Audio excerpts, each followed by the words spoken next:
Selamat datang kembali di channel Lambordo bersama saya, Adil. Terima kasih buat kalian semua yang masih setia menonton di channel ini. Dan buat kalian yang baru pertama kali melihat channel ini dan nantinya merasa terhibur dengan yang saya ceritakan, jangan lupa di subscribe karena subscribe itu gratis. Like dan komen karena bentuk dari dukungan kalian itu sangat membantu channel ini untuk bisa lebih berkembang lagi. Nah, karena ini adalah segmen cerita pendek, jadi tidak perlu lagi berbasa-basi. Cerita horor, kita mulai.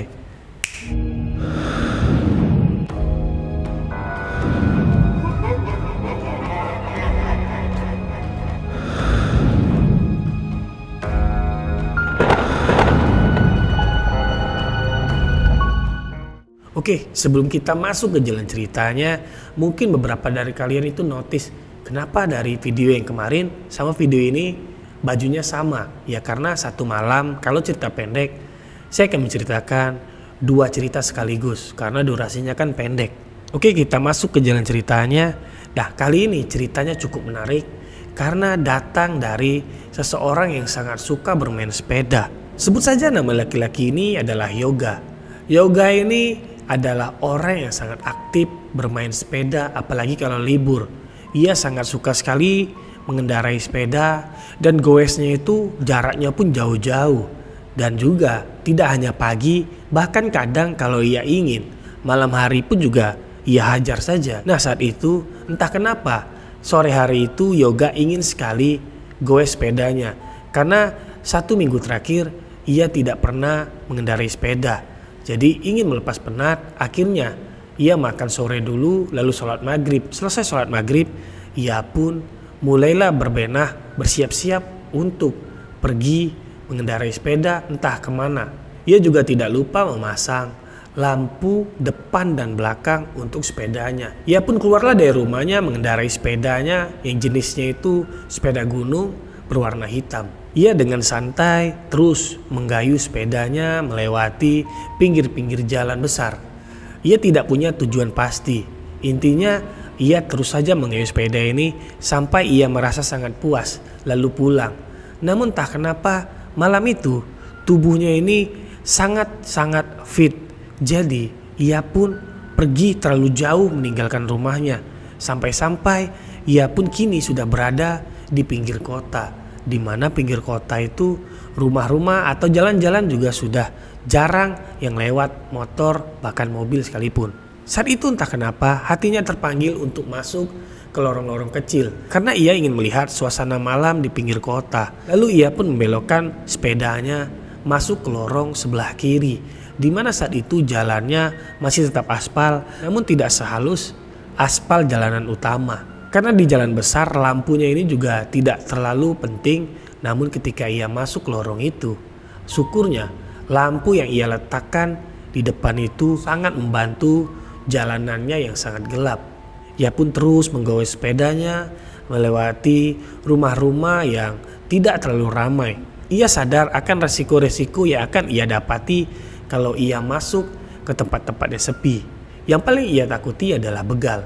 Jadi sebelum ia masuk lebih dalam, ia memperkirakan jika terlalu gelap, terlalu sepi, ia akan putar kembali sepedanya.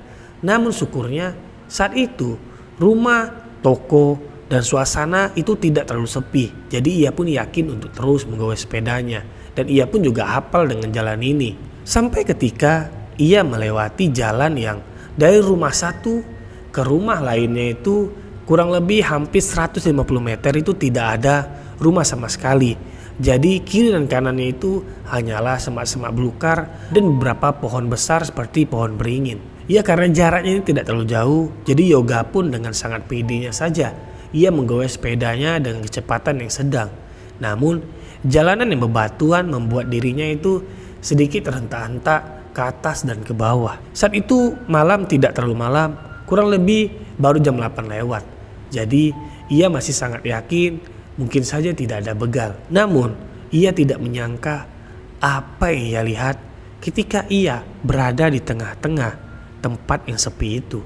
Karena kontur jalannya itu yang tidak rata berbatuan, jadi lampunya ini terus juga ke atas ke bawah, ke atas ke bawah. Lalu ada di mana momen lampunya ini ketika terhentak tiba-tiba menyorot ke atas.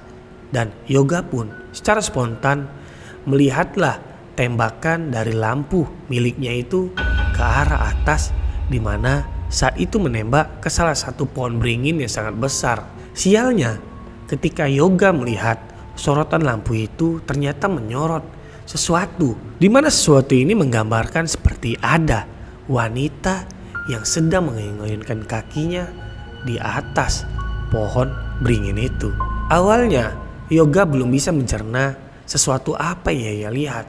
Namun setelah beberapa detik ia baru sadar bahwa mana mungkin ada wanita atau orang yang sendirian di atas pohon beringin, apalagi malam hari tanpa penerangan sekalipun. Saat itu pandangan Yoga itu tidak bisa berpaling. Jadi ia seperti terpaku melihat sosok itu.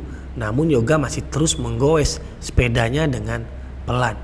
Yoga yang terus melihat sosok itu, dan beberapa detik kemudian sosok itu pun seperti menggerakkan kepalanya, dan sosok itu pun melihat Yoga dan Yoga pun juga melihatnya, di mana antara mata sosok itu dan mata Yoga itu saling bertatapan.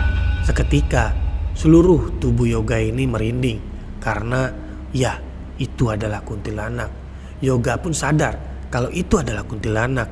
Jadi ia pun memberhentikan goesannya. Namun karena pandangannya tidak bisa berpaling, ia pun terjatuhlah di pinggir jalan yang berbatuan itu. Ketika Yoga ini terjatuh, tubuhnya pun lecet-lecet lah. Dan pandangan Yoga pun sudah bisa berpaling ke tubuhnya yang berdarah itu. Dan ia pun dengan sangat tergesa-gesa untuk kembali berdiri dan menggoes sepedanya sekencang-kencangnya. Harapannya seperti itu. Namun baru saja ia tegakkan sepedanya, ternyata sosok itu sudah berada tepat di belakangnya sambil bertanya, "Mau dibantu nggak, Mas?" Tanya sosok wanita itu. Yoga yang mendengar suara itu, ia tahu bahwa sosok itu sudah berada di belakangnya, dan ia pun tidak mau melihat sosok itu.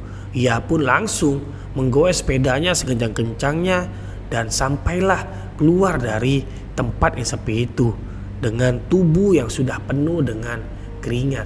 Karena rasa takut dan panik, ia pun pergilah ke salah satu toko yang terdekat untuk membeli air mineral. Setelah ia meminum air mineral itu, tubuhnya pun sudah mulai agak tenangan. Dan si pemilik toko pun bertanya, "Ada apa, Mas? Sepertinya kamu tampak sangat panik." Namun Yoga tidak menceritakan apa yang barusan ia alami, karena ia merasa buat apa ia ceritakan. Mungkin saja ketika ia ceritakan juga tidak akan dipercaya orang, dan juga takutnya sosok ini jika diceritakan malah akan mengganggu lebih parah Yoga, dan takutnya juga sosok ini ikut sampai ke rumahnya. Dan Yoga pun langsunglah membayar air mineral itu tanpa menjawab pertanyaan dari si pemilik toko.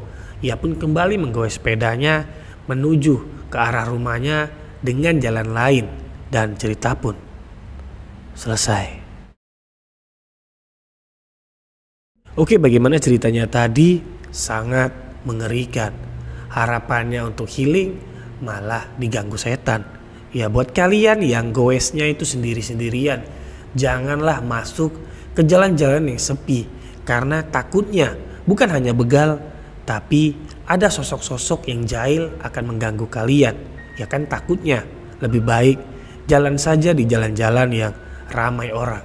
Oke, sebelum saya undur diri, buat kalian yang tadinya merasa terhibur dengan cerita tadi, jangan lupa di subscribe channel ini, karena hitung-hitung membantu channel ini untuk bisa lebih banyak lagi pengikutnya.